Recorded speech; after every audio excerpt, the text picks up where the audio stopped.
بسم اللہ الرحمن الرحیم الصلاۃ والسلام علیک یا رسول اللہ وعلی آلک و اصحابک یا حبیب اللہ۔ انجینئر محمد علی مرزا جیلمی نے اپنا ایک نعرہ اور سلوگن بنایا ہوا ہے کہ نہ میں وہابی نہ میں بابی، میں ہوں مسلم علمی کتابی۔ مرزا صاحب یہ تو کہتے ہیں میں وہابی نہیں ہوں اور بابی بھی نہیں ہوں، لیکن آپ ان کے لیکچر سنیں اور ان کی باتیں سنیں تو اس نتیجے پہ ضرور پہنچتے ہیں کہ مرزا صاحب وہابی بھی ہیں اور مرزا صاحب بابی بھی ہیں۔ کہتے جاتے ہیں کہ میں نہیں ہوں، لیکن یہ دونوں چیزیں مرزا صاحب میں پائی جا رہی ہیں۔ وہ اس طرح وہابی کسے کہتے ہیں، کوئی وہابی ہے یا نہیں، اس چیز کو پہچاننے کے لیے وہابی کسے کہتے ہیں تو یہ پہچاننا ضروری ہے۔ وہابی یاد رہے اسے کہتے ہیں جو محمد بن عبد الوہاب نجدی کے عقائد و نظریات پر ہو، محمد بن عبد الوہاب نجدی کو اچھا سمجھے، اس کی تعریفیں کرے تو اس کی کتابیں پڑھنے کی ترغیب دلائے، اسے کہتے ہیں ہمارے ہاں وہابی، ابن عبد الوہاب نجدی کے پیروکاروں کو۔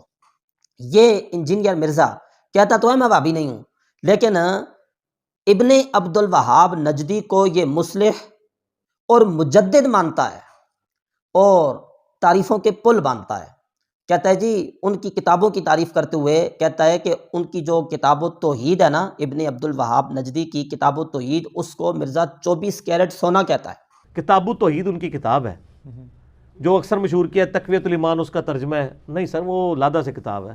تقویۃ الایمان میں تو گستاخانہ لینگویج ہے، کتاب التوحید تو 24 کیرٹ سونا ہے۔ 22 کیرٹ بھی تو کہا جا سکتا تھا، 20 کیرٹ بھی تو کہا جا سکتا تھا، 24 کیرٹ سونا ہے ان کی جو کتاب التوحید ہے۔ اور پھر ایک جگہ یہ آپ سماعت کر سکتے ہیں کہ میں نے پہلے بھی آپ سے بیان کیا کہ میں صرف ان بزرگوں کو رحمہ اللہ کہتا ہوں جن کی کوئی گستاخانہ عبارت ثابت نہ ہو۔ اگر آپ سمجھتے ہیں کہ محمد بن عبد الوہاب صاحب نے کوئی گستاخانہ عبارت قرآن و حدیث سے ہٹ کے، آپ کے ذوم میں نہیں، قرآن حدیث سے ہٹ کے انہوں نے خود سے لکھی ہے نبی علیہ السلام کے خلاف، آپ لیں ہم رحمۃ اللہ علیہ کہنا چھوڑ دیں گے سر، ہم ان کو مجدد کہنا چھوڑ دیں گے، ٹھیک ہے نا۔ میں مجدد ان کو اس حوالے سے کہتا ہوں کہ انہوں نے ایک تجدیدی کارنامہ کیا عرب کی سرزمین کے اندر۔ یہ کہہ رہا ہے کہ اگر آپ اس کی کتابوں میں کوئی گستاخی والی بات ہمیں بتا دیں تو ہم مجدد کہنا چھوڑ دیں گے۔ یہ واضح لفظوں میں کہہ رہا ہے، یعنی ہم مجدد کہتے ہیں ابن عبد الوہاب نجدی کو۔ یہ ہمارا ابھی موضوع نہیں ہے کہ اس کی کتابوں میں گستاخیاں ہیں یا نہیں، ہمارا موضوع یہ ہے کہ یہ ابن عبد الوہاب نجدی کو مانتا ہے یا نہیں۔ تو یہ ابن عبد الوہاب نجدی کو مجدد مانتا ہے، مصلح امت مانتا ہے اور ولی مانتا ہے۔ تو جو ابن عبد الوہاب نجدی کو مجدد مانے، مصلح مانے، ولی مانے، اس کے عقائد کا پیروکار ہو، اس کے عقائد و نظریات پر ہو، اس کی تعریفوں کے پل باندھے، تو اسے وہابی کہا جاتا ہے۔ یہ سارے کام مرزا کرتا ہے، لہذا مرزا صاحب کانفیڈنس سے جھوٹ بولنے کی آپ کو پرانی عادت ہے، یہ آپ کی چیزیں بتا رہی ہیں کہ آپ وہابی ہیں۔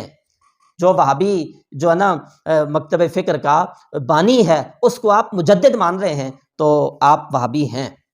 پھر مرزا صاحب کہتے ہیں جی میں بابی نہیں ہوں، ایسی بات بھی نہیں ہے۔ اس حوالے سے بھی اس نے بڑے یو ٹرن لیے، کبھی کہتا ہے جی میں نئے نہیں مانتا، پرانے مانتا ہوں، کبھی درمیانے، کبھی فلانے، کبھی فلاں باب فلاں، تو کبھی کہتا ہے جی میں اور بابوں کو نہیں مانتا، میں صرف اور صرف خلفائے راشدین کو مانتا ہوں، کبھی کہتا ہے جی میں اور بابوں کو نہیں مانتا، لیکن یہ جو میرے سامنے ٹیبل پہ جو ہے نا جی کتابیں پڑھی ہیں میں ان بابوں کو مانتا ہوں، کتابوں والے بابوں کو تو مقصد یہ ہے کہ یہ نہیں کہ یہ بابوں کو نہیں مانتا، صرف اتنی بات ہے کہ یہ اہل سنت کے بابوں کو نہیں مانتا۔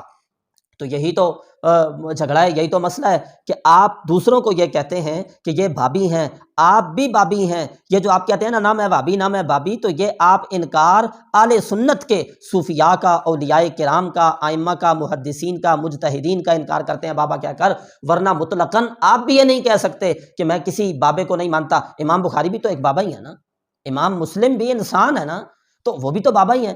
تو خود یہ کہتا ہے جی میں ان بابوں کو مانتا ہوں، اچھا ان کو مانتا ہوں، ان کو نہیں مانتا، ان کو مانتا ہوں، ان کو نہیں مانتا، یہ کر کر آ کے پھر کہتا ہے جی میں بابی نہیں ہوں۔ نہیں، تم بھی بابی ہو، اپنے مرضی کے بابے تم مانتے ہو، جو تمہاری مرضی کے نہیں ہیں ان کا انکار کرتے ہو، تو مطلقاً مت کہا کرو کہ میں بابی نہیں ہوں۔ چلو اگر آپ کو زیادہ کہنے کی شوق کیا تو آپ یہ کہا کرو کہ میں ان کے بابوں کو نہیں مانتا، ان کے بابوں کو نہیں مانتا۔ آپ تو مطلق کہتے ہیں نہ میں بابی نہ میں بابی، اور میں ہوں مسلم علمی کتابی۔ نہ میں وہابی نہ میں بابی، میں ہوں مسلم علمی کتابی۔ تو رہ گیا نا جی علمی، وہ بھی سب کو معلوم ہی ہے۔ جس شخص کو ابتدائی عربی کی باتوں کا پتہ نہیں ہے، ابتدائی چیزوں کا عربی زبان دیکھیں نا، اسلام ہمارا جو ہے خود قرآن مجید عربی زبان میں ہے، بانی اسلام حضرت محمد الرسول اللہ صلی اللہ علیہ وسلم کی جو مبارک زبان ہے وہ عربی ہے۔ تو اسلامی عالم سکالر ہونے کے لیے یا اسلام کو جو ہے نا پڑھنے کے لیے عربی کا ہونا یہ بہت ضروری. تو جس شخص کو عربی کی ابتدائی باتوں کا پتہ نہیں ہے اسے کیا پتا کہ علمی باتیں کون سی ہوتی ہیں. یہ آپ کے سامنے بخاری مسلم کے نام تو لیتا رہتا ہے لیکن یقین جانیے یہ بخاری اس کو پڑھنی نہیں آتی, اس کو مسلم شریف پڑھنی نہیں آتی. یہ بخاری کے ترجموں سے آپ سے باتیں کرتا ہے, یہ مسلم شریف کے ترجموں سے. ہم بار بار اس کو چیلنج کر چکے ہیں, ایک بار پھر اپنا چیلنج دہراتے ہیں. کسی جگہ ہمیں موقع دیں انجینئر مرزا, ہم اس کے سامنے بیٹھ کر بخاری شریف سے مسلم شریف سے صرف تین مقامات کھولیں گے, یہ عبارت پڑھ کے ان کا ترجمہ کر دے. تو یہ مناظرہ اگر مفتی منیب الرحمان سے کرنا چاہتا ہے, ہم اوپن چیلنج کر رہے ہیں کہ مفتی منیب الرحمان سے بات کرانا ہماری ذمہ داری ہوگی, ورنہ یہ ذمہ داری ہمارے کاندھوں پر ہے. آپ جو اعلان بھی کریں پھر آپ کر سکتے ہیں. آپ بخاری اور مسلم ہمارے سامنے بیٹھ کر 3 مقامات سے عبارت پڑھ کے ترجمہ کر دیں. آپ ڈاکٹر اشرف آصف جلالی سے بات کرنا چاہتے ہیں, ان سے بات کرانا, آپ کو ان کے سامنے بٹھانا, یہ ہماری ذمہ داری ہوگی. لیکن آپ شو تو کرو نا, آپ کے پاس ہے کیا؟ جس بندے کو ابتدائی گردانیں نہیں آتی, صرف و نحو کا نام تک نہیں پتا, وہ شخص کیسے کہہ سکتا ہے کہ میں علمی کتابی ہوں؟ نہ یہ علمی ہے نہ یہ کتابی ہے, بلکہ یہ جھوٹا ہے اور فسادی ہے. اللہ تعالیٰ اس کے فسادات سے امت مسلمہ کو بچنے کی توفیق عطا فرمائے. وآخر دعوانا الحمدللہ رب العالمین.